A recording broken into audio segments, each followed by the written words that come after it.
안녕하세요. 새로운 신대륙을 찾아서 코리 아메리카 코아카입니다. 반갑습니다. 오늘은 이제 코인 텔레그래프 오늘도 아주 재밌는 기사거리가 있어서 한번 제가 가져와 봤고 여러분들과 함께 읽어보면서 함께 인사이트를 길러볼까 합니다. 요즘 들어서 FTX 사태가 터지고 그리고 디파이 관련 뉴스들이 굉장히 많이 나오고 있어요. 여기서 다루는 거는 이제 디파이가 기관을 완전히 대체할 것이라고 합니다. 향후에. 기관이라고 하면은 전통적인 레거시 금융의 어떤 은행들을 얘기를 하는 걸 겁니다. 분명히.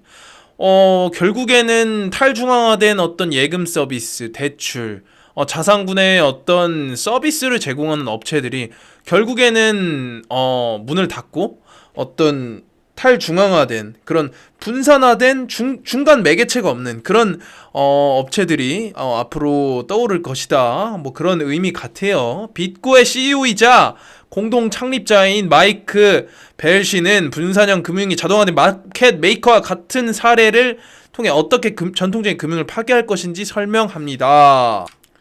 이분이신 것 같아요. 이분이 마이크 bit고의 CEO라고 하네요. bit고는 뭔지 잘 모르겠고 한번 이분이 얘기하는 걸 한번 지켜보자고요. 전세계 탈중앙화 금융 시장 규모는 2021년에 117억 8천만 달러로 평가되었습니다. 이 수치는 디파이가 발전함에 따라 증가할 것으로 예상되지만 아직 초기 단계입니다. 따라서 많은 은행과 전통적인 금융기관은 여전히 그 잠재력을 인식하지 못하고 있습니다. 그렇죠. 인식을 했다면 돈이 되는 분야라면 결국에는 레거시 금융이 자본으로 찍어 누를 수 있는 분야인데 아직까지 그 잠재력을 인식을 하지 못했기 때문에 뭐 예를 들어서 우리나라의 뭐 신한은행, 농협 이런 곳에서 지금 디파이를 공략을 하진 않죠. 글쎄요, 어떤 전략기획실이라던가 뭐 이런 분야에서 몰래 어떤 기술 개발을 하고 있을지 그건 모르겠습니다. 그러나 아직까지 이 디파이 시장의 혁신적인 그런 플랫폼을 제공하는 업체는 레거시 금융의 쪽 세력에서는 그다지 보이고 있지 않아요. 그럴 수도 있지만 암호화폐 부분의 업계 전문가들은 탈중앙화 금융이 향후 몇 년 안에 전통적인 금융기관을 추월할 것이라고 예측합니다. 예를 들어 디지털 자산 수탁 서비스 제공 업체인 bit고의 CEO이자 공동 설립자인 마이크 벨시는 디파이가 향후 3, 4년 안에 기관을 대체할 것이라고 믿고 있다고 코인 텔레그래프에 말했다고 합니다. 자, 여기서 중요한 게 있죠. 우리나라만 봐도 농협, 뭐 신한은행, 뭐 여러 가지 은행들이 있죠. 우리은행, 기업은행. 은행이 너무 잘 돼 있습니다. 그들에게 아직까지 개개인들은 예금을 하고 대출 서비스를 받고 그냥 일상이 너무 잘 돌아가요. 그런데 굳이 그런 회사들에서 디파이라는 시장을 과연 공략을 할까요? 왜? 너무 잘 되고 내가 지금 너무 잘 나가. 그런데 굳이 어떤 리스크를 지면서 거기서 손해를 볼 수도 있는데 그 시장으로 뛰어든다는 것 자체가 약간은 리스크가 있다고 판단을 하기 때문에 그런 대형 레거시 금융 세력들이 뛰어들지 않는 것 같습니다. 이분이 얘기하는 거는 향후 3, 4년 안에 기관을 대체할 것이라고 믿고 있다고 합니다. 참 저도 이 미래가 다가올 미래가 너무 기대돼요. 기관을 과연 이런 여러 가지 그 레거시 금융 세력 기득권층을 과연 어떻게 혁신적으로 바꿀 것인가? 그들이 모든 정보와 돈을 독점하고 있는데 과연 앞으로의 행보 너무나 기대가 됩니다. 왜 디파이가 기관을 대체할 것이라고 생각하십니까? 저는 디파이가 오늘날 우리가 보기 시작한 혁신적인 사용 사례를 기반으로 기관을 대체할 것이라고 생각합니다. 예를 들어 자동화된 마켓 메이커는 중단 가능성이 많습니다. 마켓 메이커는 시장과 거래소가 효과적으로 작동하도록 하는데 중요한 역할을 했지만 암호화폐처럼 빠르게 움직이는 시장은 개인이 자산 가격을 결정하기 어렵게 만들 수 있습니다. 이것은 또한 주식 및 상품과 같은 전통적인 시장의 경우인 경향이 있습니다. 예를 들어 시장이 위축되면 시장 조성자는 자산을 매각해야 한다고 생각할 수 있지만 이로 인해 가격이 훨씬 더 하락할 수 있습니다. 또한 마켓 메이커는 불안정한 시기에 운영을 중단하는 경향이 있으며 이는 해로울 수 있습니다. 또한 시장 조성자는 미국 증권거래위원회와 금융산업규제청의 엄격한 규제를 받습니다. 규제당국은 매일 많은 시간이 수작업이 반복되는 마켓 메이커를 감시합니다. 자, 여기 자동화된 마켓 메이커에 대해서 얘기를 했습니다.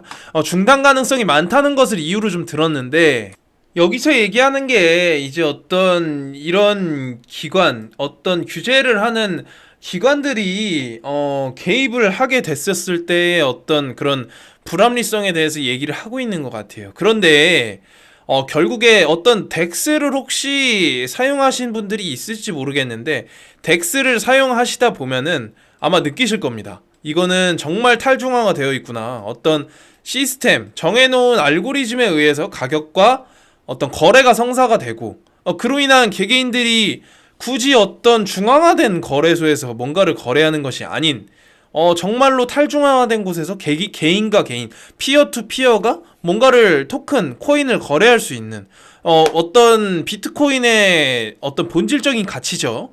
피어 투 피어 거래 시스템을 완성하는 게 비트코인의 첫 번째 목표였는데 그것을 완성시키는 덱스가 더 중요해질 것이다. 여기는 왜냐면 규제를 할 게 없거든요. 어떤 주체가 없기 때문에. 그들이 정말 여기서는 그냥 말 그대로 중개만 하는 겁니다. 그냥 그 어떤 시장을 제공하고 거기서 개개인들이 알아서 그냥 거래를 하는 거예요. 이게 차이가 있죠. CEX, 센트럴 익스체인지하고는 차이가 있습니다. 자, 디파이 어플리케이션은 이제 마켓 메이커 연구를 스마트 계약에 연결할 수 있으므로 인간 중개인이 필요하지 않습니다. AMM으로 알려진 머니메이커는 이제 SEC 또는 핀라가 검토할 수 있는 코드가 될 수 있습니다. 투자자도 이 코드를 검토할 수 있습니다. 결과적으로 규제기관은 브로커 거래를 모니터링할 필요가 없으며 투자자는 자산에 대해 더 나은 가격을 얻을 수 있습니다. 그렇죠. 여기서 얘기하는 게 어떤 우리가 흔히 주식 시장이라던가 코인 시장, 센트럴 시장에서 보면 세력들이 뭔가 조종하고 그것을 감시하는 기관이 또 필요하고 여러 가지가 정말 필요합니다. 그런데 디파이, 어떤 디센트럴 익스체인지 상에서의 이루어지는 모든 예금, 대출, 어떤 거래 플랫폼에 대해서는 이 정해진 게 그냥 개개인들끼리 그냥 거래를 하는 거예요. 거기서 어떤 뭔가 작전을 펼치고 그리고 이번 FTX 중앙화된 거래소가 수수료 어떤 고객들의 자산을 그냥 독점적으로 쥐고 있는 게 아니라 정말 그냥 어떤 주인이 없는 곳에 그냥 시스템만 갖춰져 있는 그런 거거든요. 그런 부분이 앞으로 향후 한 3, 4년의 노력을 기울이면 업계 변화가 나타날 거라 생각을 한다고 합니다. 아직 이르지만 이게 제가 봤었을 때는 지금 디파이가 엄청 성행했던 게 정확하게 21년도죠. 이때 디파이가 엄청나게 혁신적인 부분이다라고 이 업계 유튜브 상에도 그렇고 전체적인 블록체인 상에 엄청 많이 대두가 됐었습니다. 근데 이거는 사실 그 역사적으로 또 돌아보면은 제가 역사 얘기를 계속 하는데 그 이유가 자, 인터넷 혁명도 닷컴 버블이 2000년대 초반에 있고 나서 엄청난 하락을 했습니다. 그 기간이 한 4년에서 5년 지속이 됐나요? 그러고 나서 이제 한 2008, 9년 정도에 가서 엄청난 그 인터넷 플랫폼을 활용한 웹2의 서비스들이 상승을 많이 했죠. 자, 그것과 똑같다고 봅니다. 3, 4년. 21년도 이후에 한 3, 4년은 한 적당히 한 24년에서 5년 정도가 되겠죠. 그 시점이 되면 디파이가 그냥 허상이 아닌 그리고 여러 가지 문제점이 보완이 된 어떤 서비스들을 출시를 할 것이다. 그리고 개개인들이 흔히 돌아보면 지금 주변에 구독자분들, 시청자분들 주변에 한번 물어보시 디파이라고 하시면 디파이를 실질적으로 하고 계신 분들이 몇 명이나 있는지 그거 한번 확인해 보시기 바랍니다. 실질적으로 주변에 지인분이나 친구 혹은 뭐 형제 자매 디파이 하시는 분들이 있는지 너 디파이 해? 이렇게 한번 물어보시기 바랍니다. 실질적인 인구는 거의 없을 거예요. 이 업계에 관심이 있으신 분들 그리고 뭔가 투자를 좀 혁신적인 분야에 투자를 하고 싶어 하시는 분들이나 좀 디파이 이런 거를 플랫폼을 잘 활용을 하고 여기에 많은 금액을 베팅을 하지만 결국에는 이것은 3, 4년 뒤에는 정말 대중에게 친숙한 단어가 될 것이다 라는 게 이분의 핵심 포인트 같아요. 저는 소프트웨어가 모든 것을 바꾸고 현재 금융 서비스 부분을 바꾸고 있다고 믿습니다. 은행은 이제 소프트웨어를 사용하여 금융 서비스를 발전시키는 방법에 대해 생각해야 합니다. 그렇지 않으면 소규모 회사가 게임에서 앞서게 됩니다. 자, 그렇죠. 자, 소프트웨어를 활용하여 금융 서비스를 발전시키는 방법에 대해 생각해야 한다고 합니다. 그 의미는 지금 우리 금융 산업에서 뭔가 컴퓨터 프로그래머 개발자들이 엄청난 규모를 부분을 차지하고 있나요? 그렇지 않죠. 그냥 어떤 레거시 금융에서는 전통적인 금융산업에서의 그런 지식을 가진 업계 사람들이 그런 업계를 주도하고 있습니다. 그런데 이 디파이 플랫폼에서 소프트웨어 개발진들이 빠지면 이것은 이루어질 수 없거든요. 결국에 이들이 프로그래머들이 이 시장을 주도할 거라 이런 의미 같아요. 나는 또한 월스트리트의 혁신가의 딜레마에 직면하고 있다고 생각합니다. 그들은 암호화폐가 다가오고 있는 혼란의 가능성이 있다는 것을 알고 있지만 동시에 암호화폐는 현재 실질적인 영향을 미치기에는 너무 작습니다. 따라서 월가는 운영을 변경할 준비가 되어 있지만 소규모 암호화 회사는 계속 반복할 것입니다. 결과적으로 대기업은 훨씬 더 오래 걸리고 빠르게 진입할 수 없습니다. 이것은 우리가 수십 년 동안 기술 부문에서 일하는 일이며 이것이 소규모 플레이어가 일반적으로 큰 기업을 이기는 이유입니다. 그렇죠. 이 사람 정확하게 얘기했습니다. 정말. 자, 우리 간단하게 생각해 보자고요. 쿠팡이라는 회사가 지금 생긴 지가 그렇게 오래됐나요? 쿠팡이라는 회사가 이 물류 업계를 정말 혁신했다는 평가를 많이 받고 있죠. 대기업이 이런 혁신적인 시장에 뛰어들지 않는 이유는 그들이 가지고 있는 기득권을 놓치기 싫어서예요. 그들이 가지고 있는 기득권, 이 레거시, 그 본질적인 어떤 산업군에서 잘 나가고 있는데 굳이 내가 리스크를 지면서 새로운 시장에 뛰어든다? 굳이 이럴 필요 자체를 못 느끼는 거거든요. 그런데 여기 지금 월가 얘기가 나왔어요. 월가에서도 이 암호화폐 시장을 정말 예의 깊게 예의주시하면서 바라보고 있다고 생각합니다. 그런데 이들은 여기서 보면은 역사가 반복된다고 하죠. 이게 왜 소규모 플레이어가 일반적으로 큰 기업을 이기는, 자, 월가에 엄청난 금융 세력들이 있습니다. 그들이 결국에는 5, 6년 뒤, 10년 뒤에는 어떻게 될지 모르는 거예요. 소규모 플레이어들이 지금 엄청나게 탄생을 많이 하고 있고 그 중심에 이제 어떤 디파이 플랫폼, 자, 암호화폐와 레거시 금융을 연결짓는 산업군에 뛰어든 혁신적인 핀테크, 그 이제 스타트업 기업들이 앞으로 월가를 지배할 수도 있습니다. 그건 아무도 모르는 거예요. 제 얘기에 동의하지 않으시는 분들도 있을지 모르겠지만 분명히 역사적으로 그런 사실은 반복되어 왔습니다.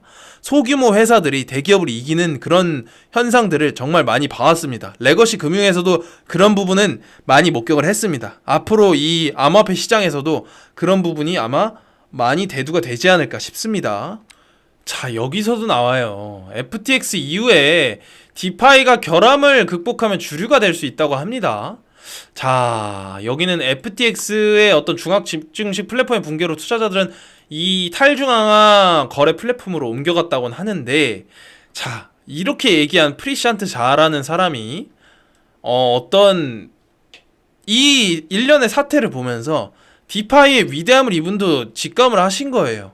이것만 극복하면 주류가 될 수 있답니다, FTX가. 자, 참 역설적입니다. 이게 이번 사태로 인해서 피해를 본 분들이 한둘이 아닌데도 이렇게 얘기할 수 있다는 거는 디파이의 어떤 위대함을 생각을 하시는 것 같아요. 얼마나 레거시 금융 중간 은행들이 엄청난 막대한 수익을 올렸는지를 다시 한번 여실히 드러내보는 그런 기사 같습니다. 오늘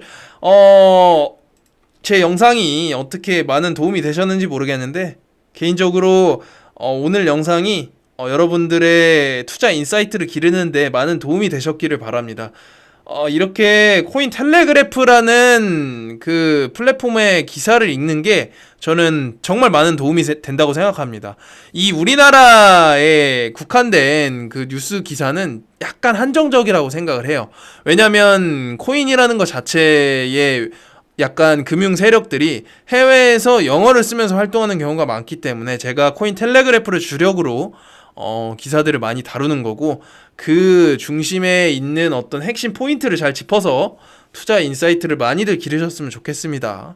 오늘도 부족한 영상 시청해 주셔서 정말 감사합니다. 앞으로 더욱더 발전하는 코아카 되도록 하겠습니다. 감사합니다.